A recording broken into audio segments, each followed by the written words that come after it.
Hello, hello, hello, hello.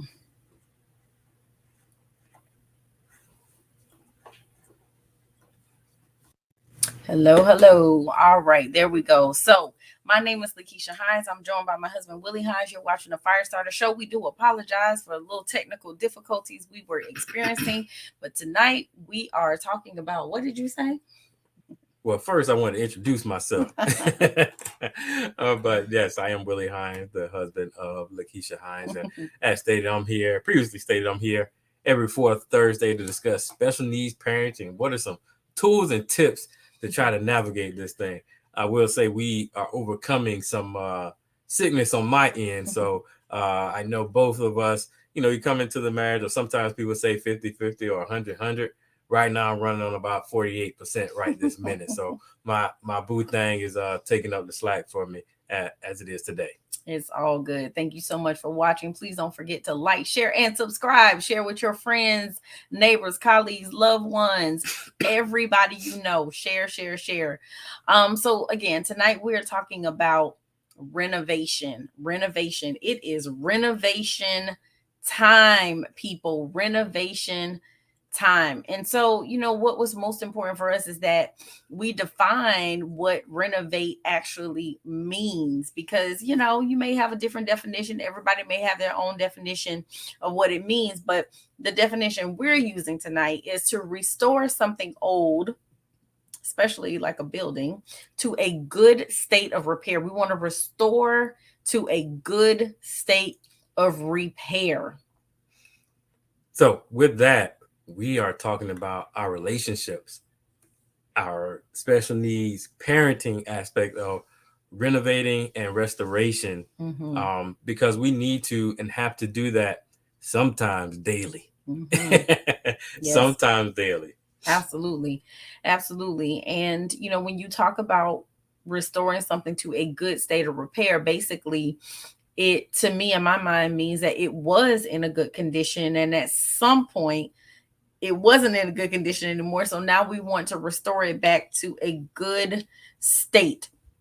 And so when I think about that in terms of furniture, it's funny. I had this bookshelf that I had for quite some time, Mhm. and oh no, No. I've restored a couple things. Yeah. I have, but I think the thing I was most proud of was this jewelry Oh armoire. yeah. I had a jewelry armoire, and it was Wasn't it brown? like mahogany Yeah. color or like a chestnut brown. I can't remember. And then we ended up changing some things in our bedroom, and our furniture was black, and the brown had started getting little nicks on it and scratches and different things, and it just wasn't at the same level that it was at before. It wasn't in the same condition that it was in before. And rather than discarding it, I Mhm. said, let's go ahead and restore this thing. Let's renovate this thing, right? And literally had to sand it down, had to clean it, repaint it. I changed the hardware on the handles. And really, I mean, it looks like a completely Yes. brand new piece Yes. of furniture. So sometimes we do need to restore things versus discarding or getting rid of. And so I love what Joel chapter 2, verse 25 says. It says, God can restore what is broken and change it into something amazing. All you need is faith. All you need is faith. And so I had faith. I believe that jewelry armoire could be brand new. It could be restored and it could be something wonderful. And it absolutely was. So, what if we take that level of faith and we apply it to our lives and our relationships? Because sometimes relationships are in need of renovation. Mm-hmm. Sometimes they do need to be restored. And you mentioned marriages. There are times where they do need to be restored, and there's nothing wrong with that. So, we're going to talk about a couple things that you need for that restoration or for that renovation. And the first thing you need is Well, I'll say point number one because okay. I'll let you talk to point number two. Okay. So a vision. What do you want this restoration to look like?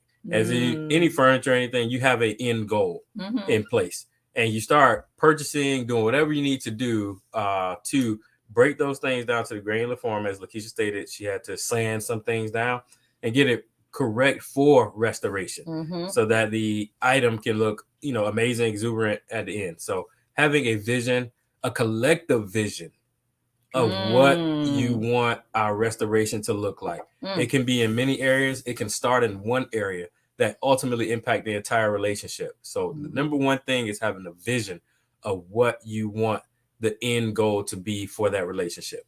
Yeah. And the Bible says, without vision, the people perish, right? Mm-hmm. And we do have to have a vision. You have to have some goal in mind, some destination. I think the vision is everything, right? Because if we start trying to restore or to renovate or whatever, and we don't have a vision, we have no idea what Mm-hmm. supplies we need, what tools we need, Right. who we need to get involved. We can't even picture what the end game will look like. So we have no idea the steps even needed, right, to get to where it is that we're trying to go. So that vision is extremely important.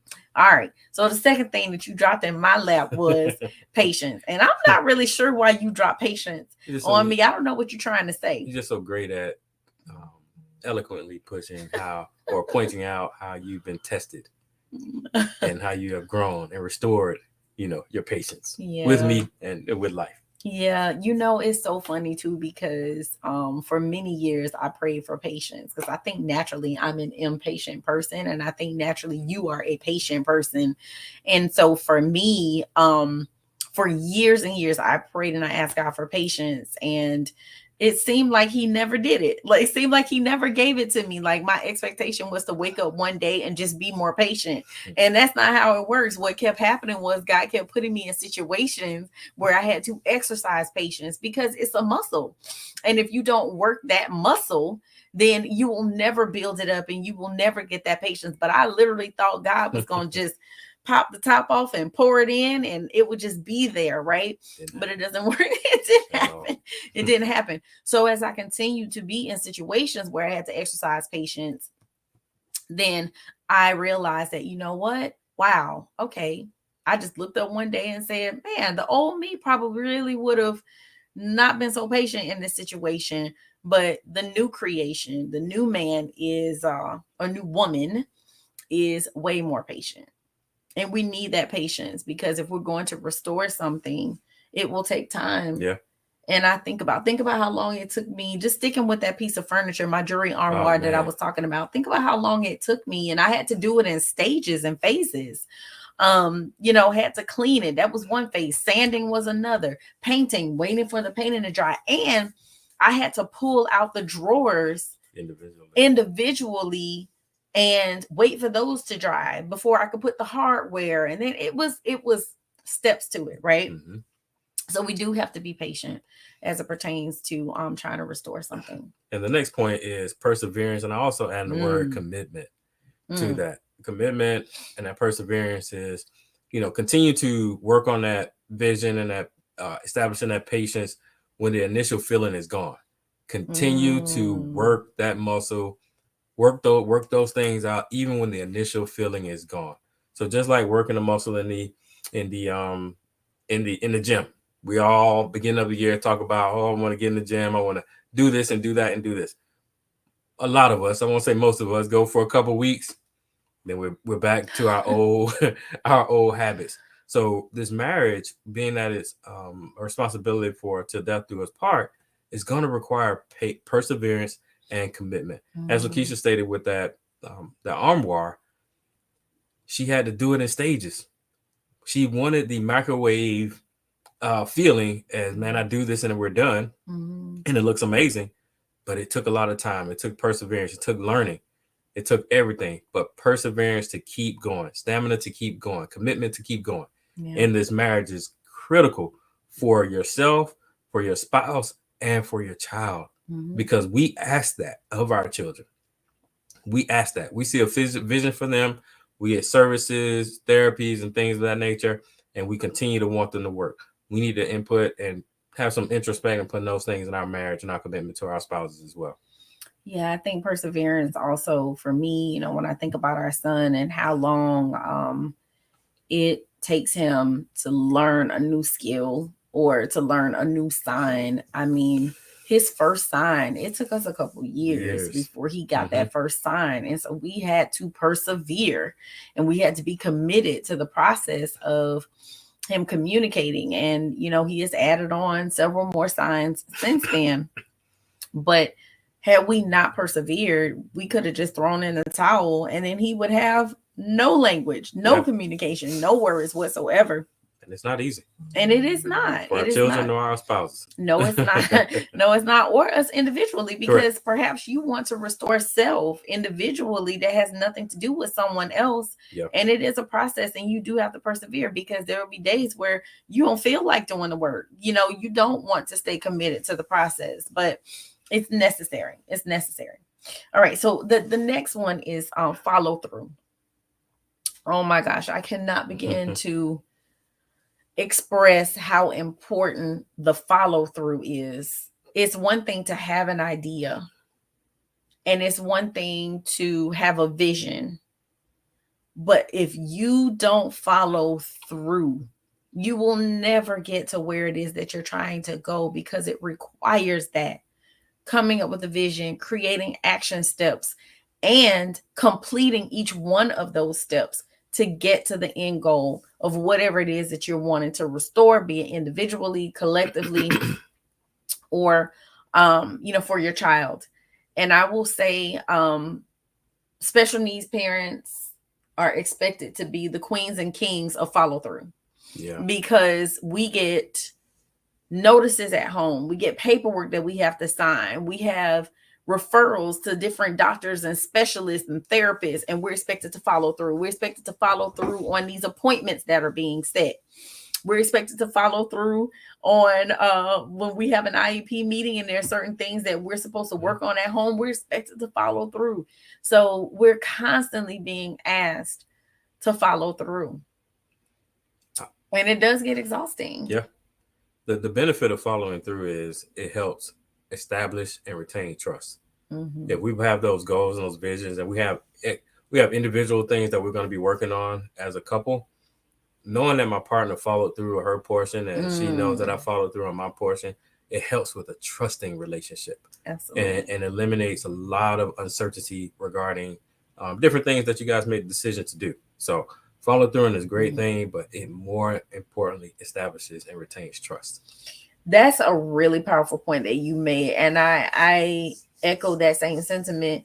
And I want to apply it to the other example that I gave about our kids and following through. Think about in the education realm, right? The teachers expect you to follow through and you expect them to follow through as well. Yeah. So it creates a level of trust when the teacher is able to request something of you and you follow through. They trust now moving forward. If I need something from Willie and LaKeesha Hines, because they've been consistent with following through in the past, I know that they're going to follow through and I can trust that.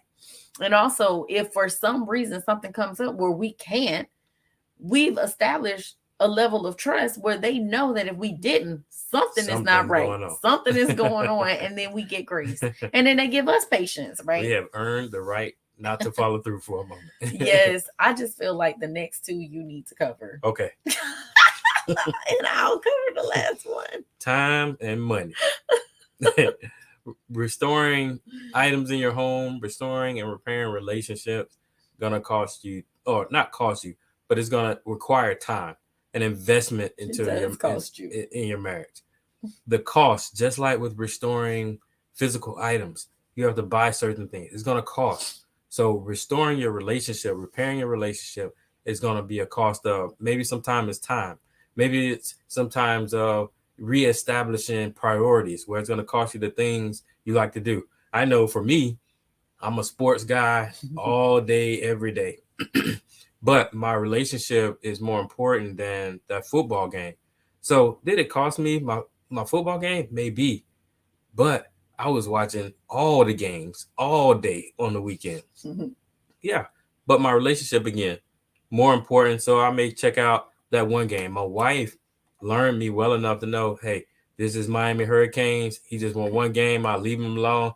He'll be back to us after that game. And it's that, again, that is going to cost something. So it's going to be some sacrifices with working on yourself, because your spouse is a mirror to you. Your spouse is a mirror, and they will show you who you are. And it's gonna cost you some sleepless nights, some long conversations. But if the vision is there and we have patience during those conversations, the goal will be met. Again, time is everything, and it's gonna cost you something. It may cost you a little bit, may cost you a lot, but there is a cost to restoration. Yeah, definitely with the restoring the armoire. I mean, it was a minimal cost. It was some paint, Yeah. some hardware. It wasn't much, but there still was money involved. And I think about, in restoring relationships, marriages, friendships, even with our kids, there are times when we have to restore some things. Definitely time, but money, because you may need to see a life coach like me. Like how you did that. You may need to pour into your own individual personal growth and development, or your collective marital growth and development. And so you may need to spend a little money so that you can bring in a third party that can help you with your restorative process.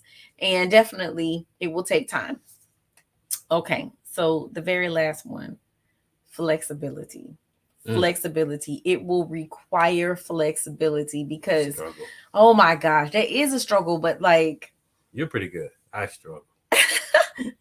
thank you. I appreciate that. Yeah. I think I am too. But still haven't arrived, right? But that flexibility, when I go back to my project, right, I had to be flexible with not only my time, but like my expectations, because I wanted the paint to dry quicker so I could move on and get to the next thing. But I had to wait. One layer of paint took like 2 days. And I wanted to not, in my mind, I was gonna knock this project out in one day. In my mind. It took about a week. Yeah. It took about a week. And so I had to be flexible because I'm like, I want to make sure it's done right, and that I don't mess up something and have to go back and fix something. So I had to be flexible with my expectations, flexible with my time, flexible with my vision, and we all have to be flexible, because we may expect things to go one way and it doesn't go that way. And so are you going to quit because it didn't go the way you wanted it to go? Or are you going to say, well, I tried it this way, that didn't work, so now let me pivot and let me try it this way or that way? The interesting thing, we do that naturally with our children. I just want to ensure we're doing that with our spouses as well. And ourselves. Yeah. Because we do that. Especially you wake up one day with a plan, all the plans go down the drain before 9 a.m. Right. And we're able to recover from that. But are we giving ourselves that same grace of being flexible and understanding that there's only 24 hours in a day for that? For those who don't know, may not get everything on that checklist done today. Tomorrow I'll be here. You work on those things tomorrow. Be flexible in your mind regarding that.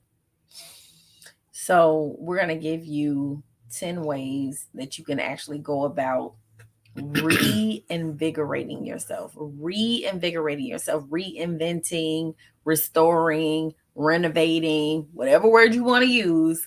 We're going to give you some tips for how you can do that. And the very first thing is, try to put yourself in someone else's shoes. If you haven't thought of a way to solve a problem, think about it from someone else's vantage point. And we do that with each other all the time. Like, there are times where I'm trying to figure out how to do something and I can't. I'm like, Willie, I have tried and looked at this thing 3, 4, 5 different ways. I'm not coming up with an answer. And I will run it by him and he's like, well, try it this way. So, try to think of a solution from someone else's point of view, because you may not be able to figure it out on your own. And that's where you rely on your support system. The next thing is you want to change it up. So I think sometimes, we get comfortable, and that's what you're talking about. Like, you struggle with flexibility. Yeah.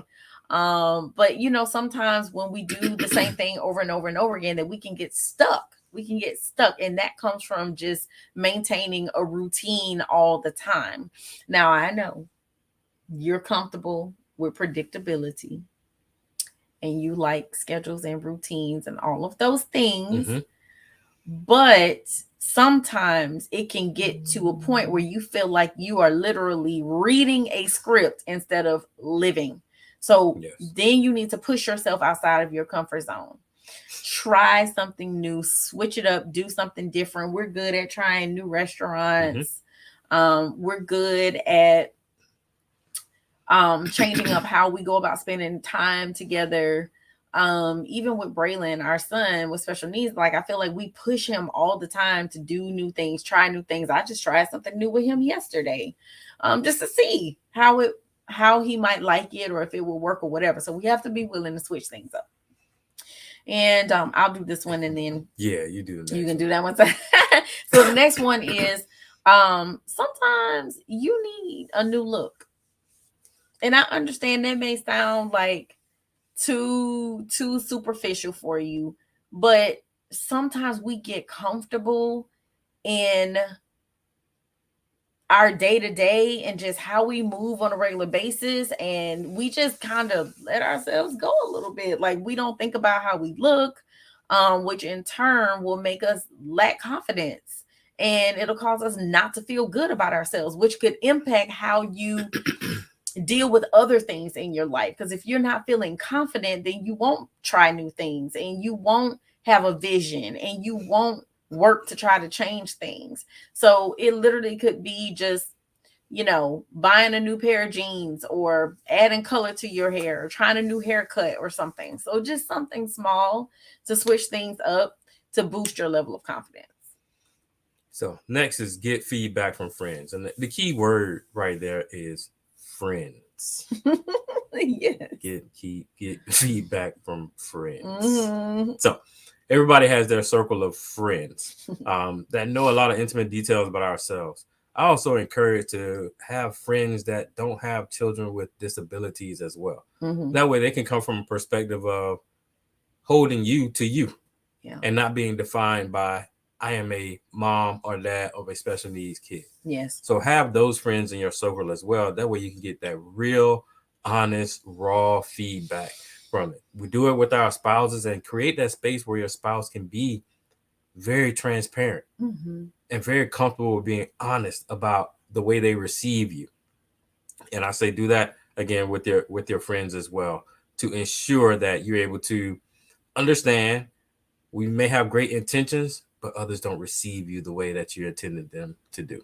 Yeah, and I like that you said friends, because if they're a friend, you can trust them, right? And they're going to tell you the truth, but they're also going to guard your heart as well, to make sure that they're there to comfort you as Yeah.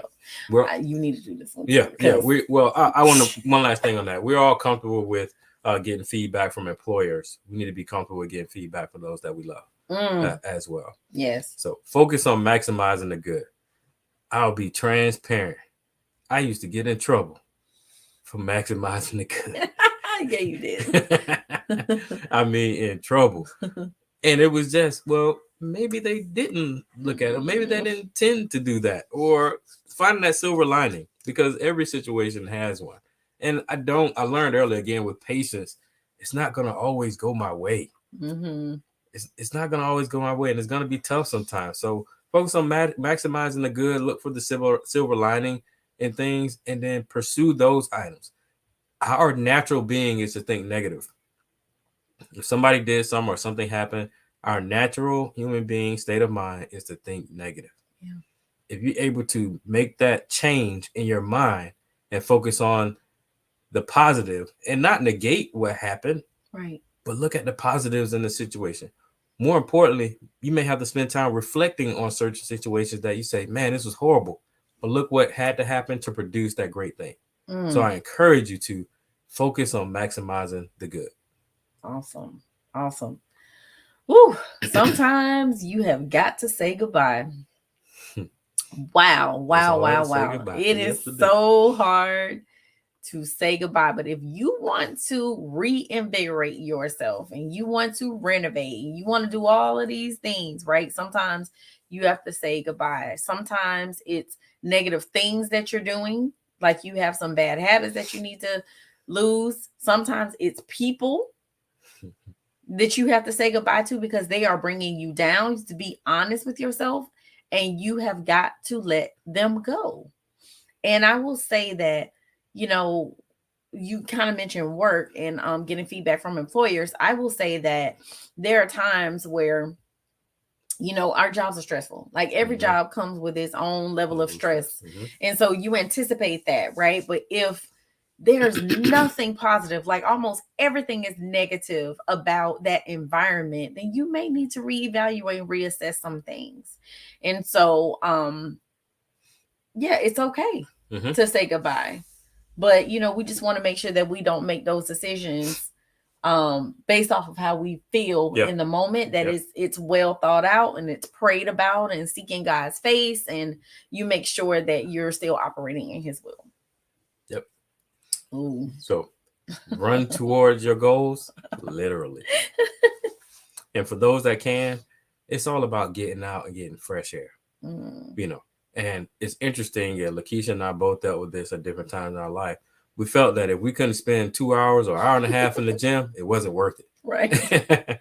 It wasn't worth it. But the way our home lives are set up, we have time for a 20-minute walk every day. Mm-hmm. We have time for that every single day. And we're committed at times, transparently. We're not at other times. Mm-hmm. But run towards your goals. It helps free your mind. And maybe this is something that you spend with your spouse at times and ultimately at times yourself. Yeah. Give Yeah. each other that space to do so. So run towards your goals, exercise toward your goals, fresh air, some type of cardio towards your goals. Mm-hmm. Literally. There were times where you know, before Braylon was mobile and he was like full time in a wheelchair, we would walk and push him in the chair. Like we knew he couldn't walk, but we would push him just so we could still get out and get exercise, and that's important. Okay, next one. Learn to love the mirror. We have got to learn to accept ourselves just as we are. And while there may be things that you're not 100% satisfied with, you still have to start with accepting exactly where you are. Today. And today, understanding I have goals and I have places that I want to go, things I want to do, but be appreciative and love where you are today. And that may start with literally just loving your physical appearance. Because if you are dealing with some type of low self-esteem or body issues or whatever, then that can really cause you unchecked to develop low self-esteem and hate yourself, and that's not what we want, right? So no matter how you look, you're beautiful because God created you. You were fearfully and wonderfully made, and there's something unique and special about you, and you need to spend that time finding something that you can love, celebrate, value, and appreciate. So next is networking for fun and for profit. Give back. One of our cousins a long time ago said, "Whatever you want more of, give it." So if you want more time to yourself, more time for you and your family, give of your time. We're always praying for increased revenues or finances and things of that nature. Give, give, and do it for fun at times. And there's going to be some profit where you invest in certain things and want a return on that investment. But the portion of it for fun is anything that you do. There hasn't been a situation where you've given of yourself and not received more in return. Yes. I'm telling you, it makes you feel better. It has you looking in the mirror and able to pat yourself on the back as well. If you're able to network, give, socialize, which I'm challenged with at times, trying to get out of my shell. However, I have seen the blessings of God when I have got out of my comfort zone and network. Yeah, and last, eat well, sleep well, live well. Yes. Oh my gosh, we have to pay attention to what we take in. We have to get plenty of exercise and a good night's sleep, and that we literally just made a commitment to each other that we're going to up our sleep Yes. time because we need that as we're getting older and the demands of everyday life. We have got to get sleep. So just keep in mind, everything in life literally starts with you. If things are not going the way you want them to, you're not getting what it is that you want in life, then you have to be willing to make adjustments. And it all begins with you. And so once we get to a place of love, acceptance, and happiness with ourselves, everything else will fall into place. So we just want to say thank you for spending this time with us this evening. Please be sure to like, share, and subscribe. Yes. And every Thursday, 7 p.m., this is where you need to be. So you all enjoy the rest of your week. Have a wonderful weekend. And we'll see you next week. Thank Take you. care. Bye.